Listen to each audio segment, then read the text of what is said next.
राष्ट्रीय जनता दल की राष्ट्रीय कार्यकारी की ये बैठक केवल एक औपचारिक संगठनात्मक बदलाव नहीं बल्कि बिहार की राजनीति में एक पीढ़ीगत संक्रमण का संकेत है, जहां तेजस्वी यादव को सर्वसम्मति से राष्ट्रीय कार्यकारी अध्यक्ष बनाकर लालू प्रसाद यादव ने न सिर्फ उत्तराधिकारी की मोहर लगाई बल्कि ये भी स्पष्ट कर दिया कि अब आरजेडी की सियासी दिशा और दशा की जिम्मेदारी पूरी तरह तेजस्वी के कंधों पर है। इसे आरजेडी में तेजस्वी युग की शुरुआत कहा जा रहा है, लेकिन ये युग उम्मीदों जितना ही चुनौतियों से भी भरा हुआ है, क्योंकि सत्ता से बाहर रहकर विपक्ष की राजनीति करना और उसे सत्ता के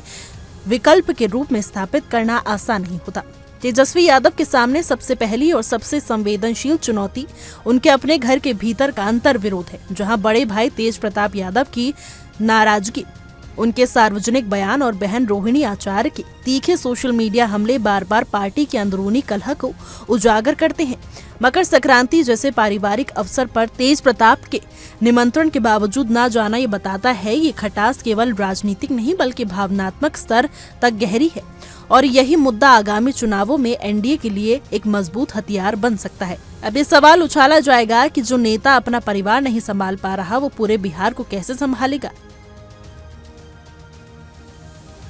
इसके साथ ही तेजस्वी के सामने संगठन को नए सिरे से खड़ा करने की बड़ी जिम्मेदारी है, जहां उन्हें एक और युवा कार्यकर्ताओं के जोश और आकांक्षाओं को दिशा देनी है, तो दूसरी ओर पार्टी के पुराने अनुभवी और कभी कभी असहज महसूस करने वाले नेताओं को भी साथ लाकर चलना है। ये संतुलन साधना इसलिए जरूरी है क्योंकि आरजेडी को केवल सरकार की आलोचना करने वाली पार्टी नहीं बल्कि जनता के बीच विश्वसनीय विकल्प के रूप में खुद को स्थापित करना होगा। लालू प्रसाद यादव के दौर का मुस्लिम यादव यानी MY समीकरण, जो कभी आरजेडी की सबसे बड़ी ताकत हुआ करता था, पहले जैसा अटूट नहीं रहा। असदुद्दीन ओवैसी की AIMIM ने सीमांचल और अन्य इलाकों में अपनी मौजूदगी दर्ज कराकर आरजेडी के परंपरागत वोट बैंक में सेंध लगाई है, और 2025 के विधानसभा चुनाव से पहले इस बिखराव को रोकना तेजस्वी के लिए किसी अग्नि परीक्षा से कम नहीं होगा, क्योंकि यहाँ केवल चुनावी गणित नहीं बल्कि सामाजिक विश्वास को भी फिर से जोड़ने की चुनौती है।